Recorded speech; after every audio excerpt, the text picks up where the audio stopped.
ఇవ్వాలి. అర్హులైన ఇంటి స్థలాలు వెంటనే ఇవ్వాలి. అర్హులైన పేదలకు పట్టాలు వెంటనే ఇవ్వాలి. ఇవ్వాలి. ఇంటి పట్టాలు వెంటనే ఇవ్వాలి. ఇవ్వాలి. ఇంటి పట్టాలు వెంటనే ఇవ్వాలి.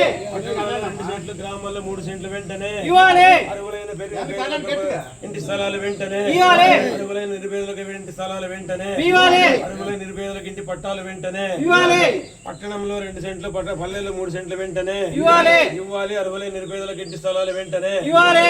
వర్ధిల్లాలి భారత కమ్యూనిస్ట్ పార్టీ. వర్ధిల్లాలి. వర్ధిల్లాలి భారత కమ్యూనిస్ట్ పార్టీ. వర్ధిల్లాలి. అందరూ అరసలు అరుచుకోబట్టి కాదు. ఇంటి స్థలాలు వెంటనే ఇవ్వాలి. ఇంటి స్థలాలు వెంటనే ఇంటి స్థలం ఇచ్చేంత వరకు పోరాడతాం. ఇంటి స్థలం ఇచ్చేంత వరకు పోరాడతాం. ఇంటి స్థలం ఇచ్చేంత వరకు పోరాడతాం. ఇంటి స్థలం ఇచ్చేంత వరకు ఇంటి స్థలం వెంటనే ఇంటి స్థలం వెంటనే వర్ధిల్లాలి భారత కమ్యూనిస్ట్ పార్టీ. వర్ధిల్లాలి భారత కమ్యూనిస్ట్ పార్టీ. సిపిఐ జిందాబాద్. జిందాబాద్. జిందాబాద్. జిందాబాద్. జిందాబాద్. జిందాబాద్. జిందాబాద్. జిందాబాద్. సిపిఐ జిందాబాద్. జిందాబాద్. జిందాబాద్. జిందాబాద్. జిందాబాద్. వర్ధిల్లాలి భారత కమ్యూనిస్ట్ పార్టీ. వర్ధిల్లాలి భారత కమ్యూనిస్ట్ పార్టీ. ఇచ్చేంత వరకు ఇంటి స్థలం ఇచ్చే పోరాడతాం. పరిస్థితి లేదు. ఇంటి స్థలాలు ఇచ్చేంత వరకు పోరాడతాం. నిలబడి వీడియో బాగా నీట్గా గుమ్మగట్ట మండలం.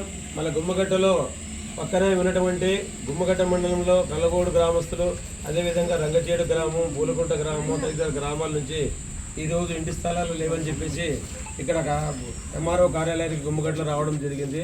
దాదాపుగా ఇది వీళ్ళు రాబట్టి కూడా ఇంటి స్థలాలు కావాలని చెప్పేసి దాదాపు ఒక 7-8 సార్లు అయిపోయింది.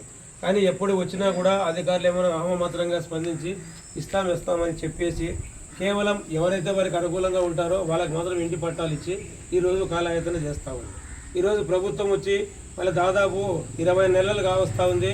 గౌరవ ముఖ్యమంత్రి చంద్రబాబు నాయుడు గారు ప్రతిపక్షంలో ఉన్నప్పుడు మళ్ళీ అర్హులైన పేదలందరికీ కూడా మేము ఇంటి స్థలాలు ఇస్తాం, ఇంటి నిర్మాణం చేపట్టేదానికి చర్యలు తీసుకుంటాం. ప్రస్తుత ప్రభుత్వం అంటే అప్పట్లో వైసీపీ ప్రభుత్వం అధికారంలో ఉండేది. ఆ ప్రభుత్వం మళ్ళీ వైసీపీ ప్రభుత్వం 1 సెంటు స్థలం ఇస్తూ ఉంది. ఆ సెంటు ఎందుకు ఇస్తుంది?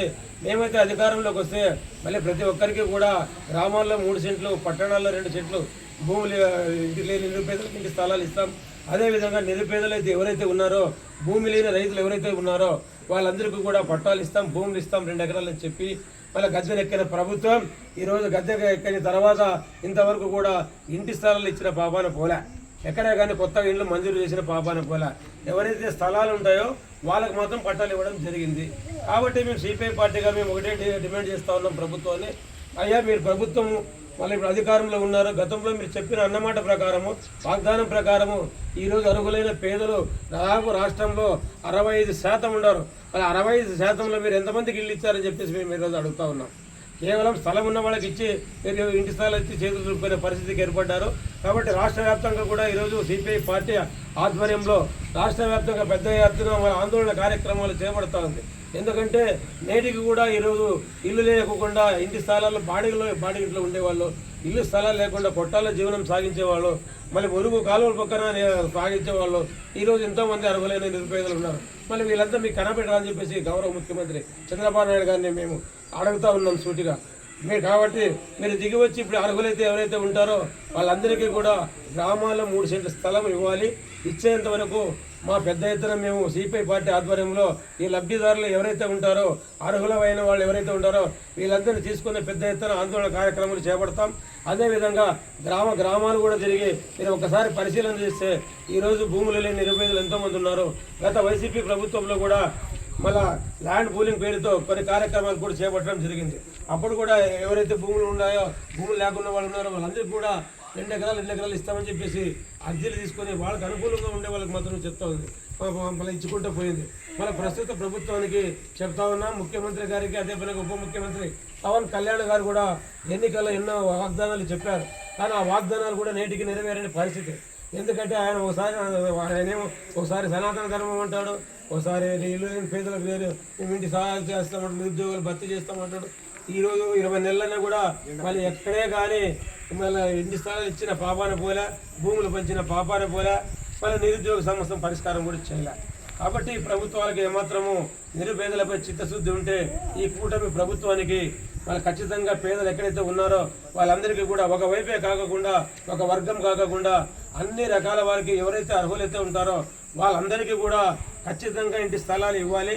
మేము ఇచ్చేంత వరకు కూడా మేము ఎవరైతే లబ్ధిదారులు ఉంటారో వాళ్ళ పక్షాన నిలబడతాం. వాళ్ళ సమస్య పరిష్కారం అయ్యేంత వరకు కూడా పెద్ద ఎత్తున ఆందోళన చేపడతాం, పెద్ద ఎత్తున పోరాటాలు కొనసాగిస్తాం. అవసరమైతే నిరాహార దీక్ష కూడా కూర్చొని పరిస్థితికి మేము పోయి వీళ్ళకి న్యాయం జరిగేంత వరకు కూడా పోరాడతామని చెప్పేసి సిపిఐ పార్టీగా తెలియజేస్తున్నాం. ఇప్పటికైనా ప్రభుత్వం కళ్ళు తెరిచి మన సంబంధిత అధికారులు ఒక పక్షం కాకుండా అందరికీ సమానంగా ఉండేటట్లా ఇప్పుడు కొన్ని గ్రామాల్లో మేము ఇప్పుడే ఇందాకే అడిగాము. విఆర్ఓ గారు అడిగితే ఆయన ఏమంటున్నాడు, కలగూడ గ్రామంలో మేము 100 ఇచ్చాము, ఇంకో గ్రామంలో ఒక 50 ఇచ్చామంటే మిగతా వాళ్ళు లబ్ధిదారులు సిపిఐ పార్టీ ఆధ్వర్యంలో వచ్చిన వాళ్ళు మనుషులు కాదా, వాళ్ళు పేదలు కాదా, వాళ్ళకి ఇండ్లు ఉన్నాయా?